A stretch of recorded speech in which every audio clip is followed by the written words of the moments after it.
RCF. Bonjour Stéphanie, bonjour à toutes, bonjour à tous. Des exercices en Méditerranée orientale puis dans l'océan Indien qu'ils mèneront jusqu'à Singapour. Le porte-avions Charles de Gaulle a repris la mer hier depuis Toulon. La ministre des Armées nous expliquera ses missions ces 5 prochains mois. Les villes rurales et fragiles ne seront pas oubliées, c'est la promesse de l'inspecteur d'académie du Var. Il a présenté la carte scolaire 2019-2020 hier. Elle prévoit l'ouverture de 24 postes d'enseignants supplémentaires à la rentrée prochaine pour les maternelles et primaires du département. Une labellisation en Centre national de création musicale pour sauver le centre de création des nouvelles musiques traditionnelles et du monde de Corrence. C'est ce que demande la députée de la 6e circonscription du Var. Le chantier est confronté à une baisse de dotation. Comment préserver l'activité du centre de création des nouvelles musiques traditionnelles et du monde de Corrence? C'est la question à laquelle tentent de répondre les gérants du chantier et la députée de la 6e circonscription du Var. Une réunion était organisée cette semaine. Valérie Gomez-Bassac demande sa labellisation au Centre national de création musicale.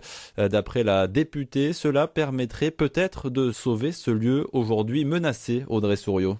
Le lieu de création qui accueille en résidence des musiciens et des compositeurs français et internationaux fait face à une baisse drastique de ses subventions. Franck Tenaille, son directeur artistique. On a eu des baisses de dotation au fil des années qui n'étaient pas importantes, mais enfin cumulées, ça handicape le fonctionnement du chantier. Il a donc fallu revoir le budget à la baisse. Les joutes musicales de printemps de Corrence n'auront pas lieu en 2019. Trop coûteuses, elles sont suspendues et remplacées par les Printemps du Monde, une série de concerts prévus du 6 au 9 juin.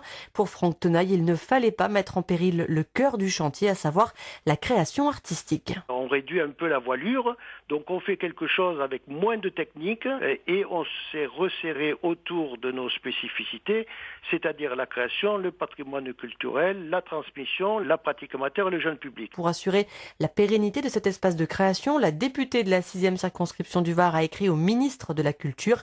Valérie Gomez-Bassac soutient le projet de labellisation du chantier en Centre national de création musicale. En 2012, il y avait eu un avis favorable, c'est-à-dire que le cahier des charges était vraiment rempli par le chantier.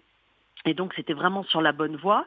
Des changements politiques font que aujourd'hui c'est plus à l'ordre du jour et je souhaite que ce soit à nouveau à l'ordre du jour parce que cette labellisation nationale permettrait en effet de consolider son attrait et son projet artistique auprès des partenaires financiers. C'est vrai que cela aiderait au niveau de l'octroi des subventions, mais bon voilà, il y a un constat qu'il y a un désengagement des principaux partenaires financiers dans la région.